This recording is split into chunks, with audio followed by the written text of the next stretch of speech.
There is a kind of money that the wise literature quietly warns about, and the strange thing is what makes it dangerous. It is not dirty money, not stolen money, not money that is too large or gained through anything wrong. In fact, the verse names a form of money that is usually a blessing, something people hope for, work toward, and are grateful to receive. And it says that this particular money, in one specific circumstance, almost never ends well. The circumstance is not what the money is, it is when it arrives. Sit with that for a second, because it inverts the thing everyone assumes.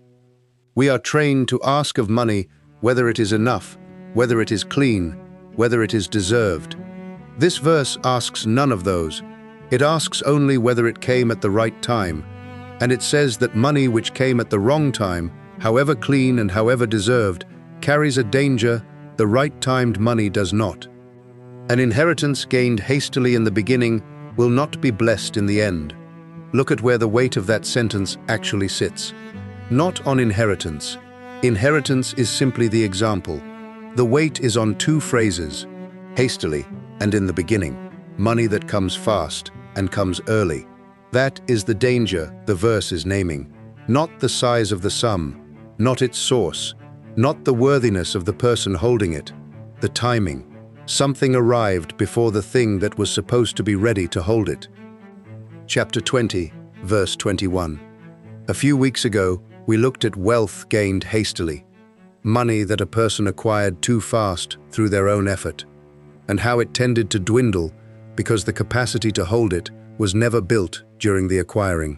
This verse is the same problem approached from the opposite side. There, the money came too fast through work. Here, it comes too early through no work at all. Handed over, inherited, received.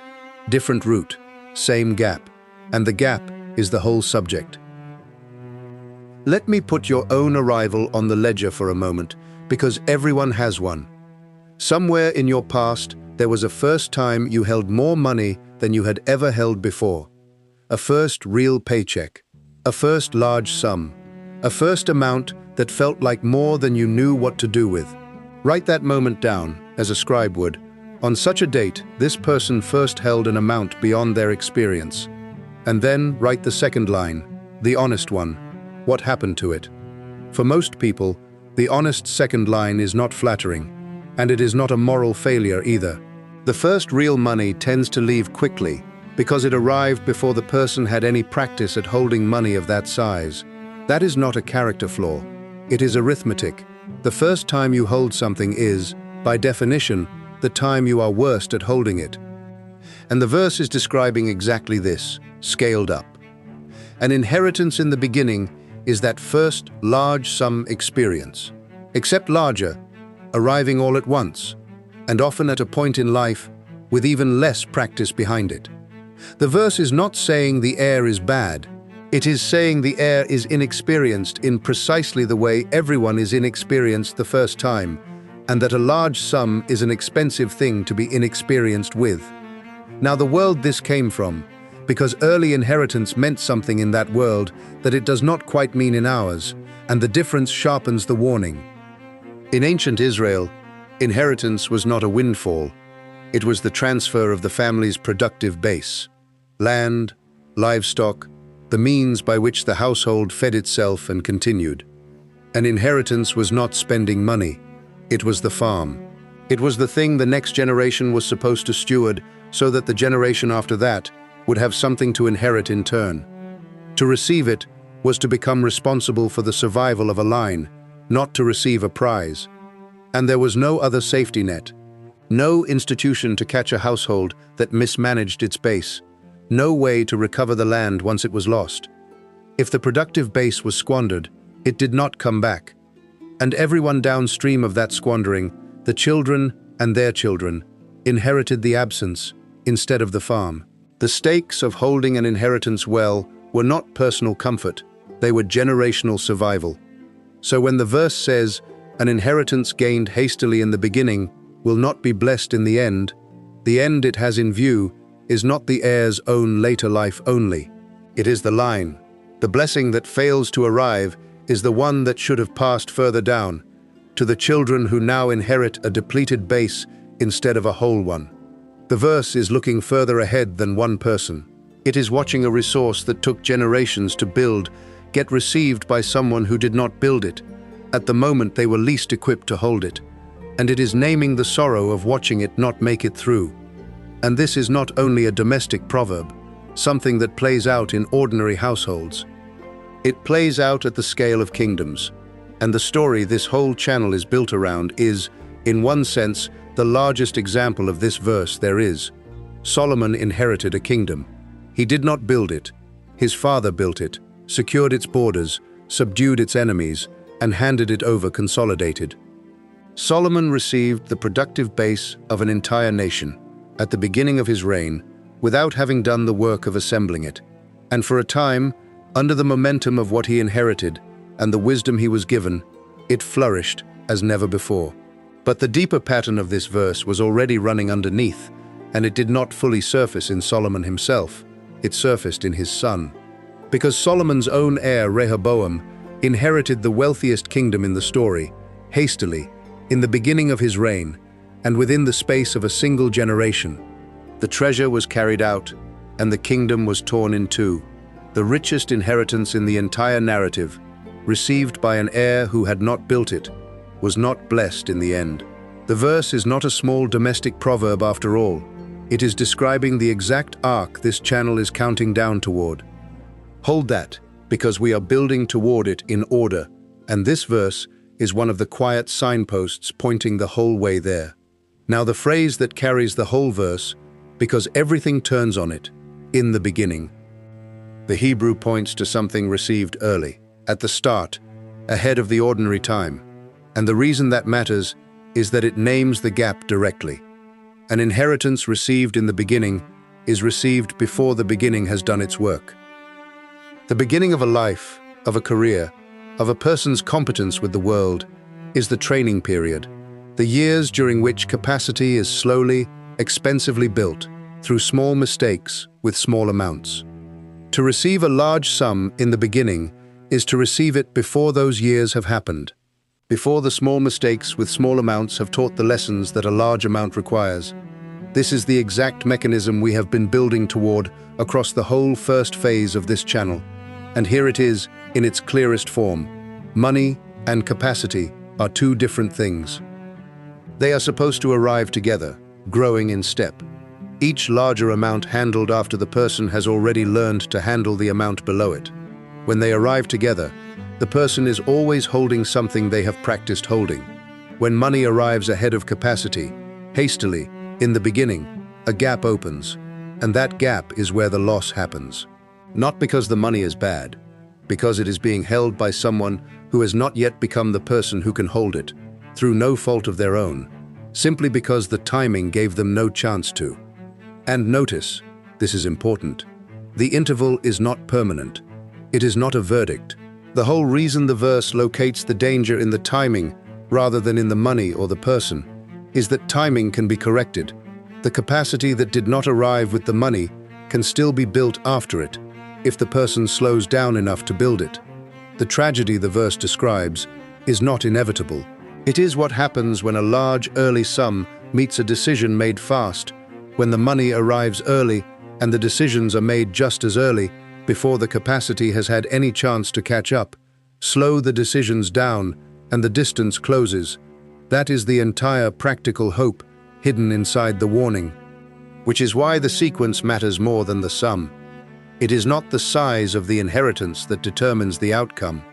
A modest sum received early and handled hastily can be lost as completely, in proportion, as a large one, and a very large sum received early can be held perfectly well by someone who slows down and closes the gap before they act. The variable is never the amount. It is whether the capacity to hold the amount was allowed to catch up before the irreversible decisions were made. Sequence, not size. The verse has been telling us this the whole time, in the two small words most readers walk past, in the beginning, which brings the principle down to whatever might one day land in your hands. Early money is not a gift or a curse. It is a gap. And the gap closes with time, not with rules. That is the line. If a large sum ever arrives in your life ahead of schedule, an inheritance, a settlement, a windfall, the sale of something you built faster than expected, the verse is not telling you to refuse it. It is telling you where the danger actually lives, not in the money, but in the distance between the money and your practice at holding it. And it is telling you, quietly, that the distance is survivable, because it can be closed, by slowing every irreversible decision down until your capacity has had time to arrive. The single most dangerous thing about early money is not the money. It is the speed of the first decisions, made in the window when the disconnect is widest. Close nothing fast. Decide nothing large, quickly. Let the capacity catch up to the amount before you commit the amount to anything you cannot undo. That is the whole of it. And it is worth describing the person who receives early money and does hold it, because they exist. And they are not lucky. They are doing something specific that can be named and copied. The person who inherits early and keeps it is almost never the one who felt ready. They are the one who assumed they were not ready and acted accordingly. They did the counterintuitive thing. They treated the arrival of a large sum not as permission to finally do the things they had been waiting to do, but as a reason to slow down further than they ever had before. They parked the money somewhere dull and safe and did nothing with it for a while, not because doing nothing is a strategy, but because doing nothing bought them time, and time was the exact ingredient the verse says they were missing. They used the months of doing nothing to build, deliberately, the capacity that had not arrived with the money, reading, asking, watching how the sum behaved when left alone, making small reversible decisions, and learning from them before making any large irreversible one. And it is worth being concrete about what building that capacity actually looks like, because build capacity can sound abstract until you break it into the small, ordinary acts it is made of. It looks like reading, not inspirational books about wealth, but plain explanations of how the specific kind of money you now hold actually works, what it can and cannot do, what it costs to move, what happens to it if you do nothing. It looks like asking, finding the 2 or 3 people who have handled an amount like this before and asking them what they got wrong, because the mistakes are more instructive than the successes.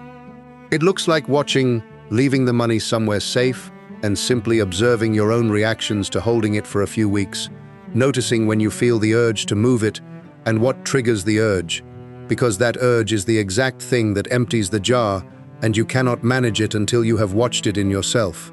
And it looks like practicing small, making a few minor, reversible decisions with a small part of the money and seeing how they turn out, so that the first large decision is not also your first decision. None of that is dramatic. All of it is the slow accumulation of the practice that ordinary wealth would have forced on you over years, compressed on purpose into the months you buy by refusing to act. In other words, they manufactured the beginning that the verse says, a hasty heir skips. They could not go back and earn the money slowly. It had already arrived all at once, but they could refuse to spend it at the speed it arrived. They could impose, artificially, the slow sequence that ordinary wealth would have forced on them naturally. And by imposing that slowness, they closed the distance after the fact. And the inheritance that the verse warns is not blessed in the end became, in their hands, exactly the blessing the corpus says a good inheritance is meant to be. The verse is not a prophecy. It is a description of what happens by default. And default is precisely the thing a person can choose to override, if they know the gap is there. Now the part that has to be said with care, because this verse can be misheard as contempt, and it is not contempt. This verse does not say that receiving money early makes a person foolish. The heir in the proverb is not condemned. Read the sentence again. There is no insult in it anywhere. It does not say the young person is lazy or greedy or undeserving. It says the money will not be blessed in the end, and it locates the reason in the timing, not in the character of the person holding it. The inexperience the verse describes is not a flaw. It is a universal condition. Everyone is inexperienced with an amount the first time they hold it, and the person who inherits early is simply meeting that universal inexperience at a higher stakes than most. And there is a real tension in the corpus here, worth naming honestly, because the same body of wisdom that warns about inheritance in this verse elsewhere treats inheritance as a good and desirable thing. It says a good man leaves an inheritance to his children's children. It holds up the passing of wealth across generations as something to aim for, a mark of a life well managed. So which is it? Is inheritance a blessing to leave or a danger to receive? Both. And the tension is the teaching. Inheritance is a blessing to leave and a danger to receive too early. And those are not in conflict, because the thing that makes it a blessing is precisely what the hasty heir skips. A good inheritance is one that arrives into prepared hands at the right time to someone who has been equipped to hold it. The same transfer that blesses a prepared heir harms an unprepared one. The money is identical. The readiness is everything. And that is why the corpus can praise leaving an inheritance and warn against receiving one hastily in the same breath, without contradicting itself for a moment. We will come back to the blessing side of this directly, in a later episode about thinking generations ahead. So there is no shame here for anyone, not for the person who received money early and watched it go. That is the most ordinary outcome there is, and the verse treats it as a pattern, not a personal failing. And not for the person hoping to leave something to those they love. The corpus blesses that hope explicitly. The verse is not against inheritance, it is against the gap. And the gap is not a person's fault, it is a matter of timing, which means it is a thing that can be worked with, rather than a sentence to be served. So here is this week's task, and it is a conversation. Most of the tasks in this series have been things you do alone. A sheet of paper, a question, an hour of watching. This one needs another person, because the capacity this verse is about is partly built by borrowing someone else's before you need your own. Find the person in your life who is steady with money, not the richest person you know, the steadiest. The one who does not panic, does not chase, does not lurch from feast to famine. They may not have much. Steadiness and wealth are different things, and it is steadiness you are looking for. And ask them one question. If a large sum landed in my account tomorrow, more than I have ever handled, what would you tell me to do in the first month? Then listen, and do not argue, and do not explain why your situation is different. Just collect the answer and keep it. Because you are not waiting for the money, you are building a piece of the capacity in advance, borrowing the steadiness of someone who has it, so that if early money ever does arrive, the first decisions are made from a capacity you started building today, in a calm moment, when nothing was at stake. And ask them, specifically, about the first month, because the first month is where this verse lives, not the first year, not the long-term plan. The first 30 days after a large sum arrives are the window in which the distance is widest and the pressure to act is highest. It is the month when the phone starts ringing, when the ideas arrive, when everyone who ever mentioned a plan suddenly remembers it, when the sheer novelty of holding the amount makes standing still feel impossible. Almost every irreversible mistake with early money is made in that first month, in the rush of finally being able to do something. So the steadiest advice is almost always the same, and it is worth hearing before you ever need it. In the first month, do as little as possible. Move the money somewhere safe and boring. Tell very few people. Make no large commitment. Promise nothing to anyone, and let the first 30 days pass with the amount simply sitting still while you get used to its existence. That is not timidity. It is the manufactured beginning, the slow sequence imposed on purpose in the exact window where the verse says the danger is greatest. The person you ask may say something wiser than that, shaped to your situation. But if they are truly steady, the shape of their answer will rhyme with it. Slow down, tell few, commit to nothing, and let the capacity catch up before the money moves. And if you want the single concrete ritual that holds all of that in one act, it is this: move the money into a separate account, not the one you live out of, not the one you see every day, and then forget it exists for 30 days. That one act does most of the work. It puts distance between you and the impulse. It removes the amount from the running total your mind spends against, and it lets the first month pass with nothing decided.